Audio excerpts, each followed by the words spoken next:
معروف القرآن راولپنڈی برانچ کے حفاظ طلباء کے درمیان مقابلہ حفظ القرآن کا انعقاد ہوا۔ اول دوئم سوئم آنے والے طلباء کرام اور اساتذہ کو نقد انعام 1 لاکھ روپے سے نوازا گیا۔ اس سال 54 طلباء کرام نے قرآن مجید حفظ مکمل کرنے کی شہادت حاصل کی ہے۔ ان خوش قسمت طلباء کے اعزاز میں تقریب منعقد ہوئی۔ اس موقع پر کثیر تعداد میں علماء کرام نے اور مہمان گرامی نے شرکت کی۔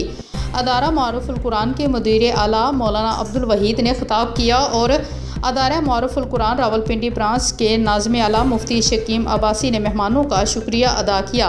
الحاج شیخ شہزاد احمد CEO شیخ بلڈر اینڈ ڈیولپر سرپرستی اعلیٰ تمام دینی تاریخ ادارہ معروف القرآن نے اس کامیاب پروگرام پر مبارکباد پیش کی اور خوب سراہا۔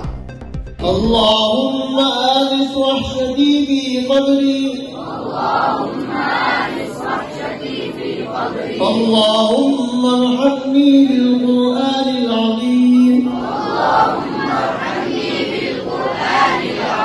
واجعله لي إماما ونورا وهدى ورحمة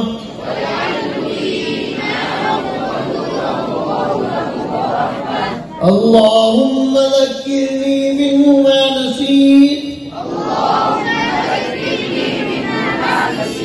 وعلمني منه ما جهلت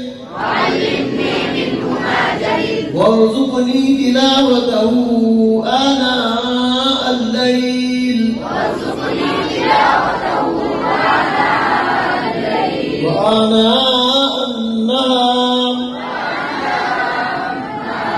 واجعله لي حجة يا رب العالمين آمين برحمتك يا أرحم الراحمين۔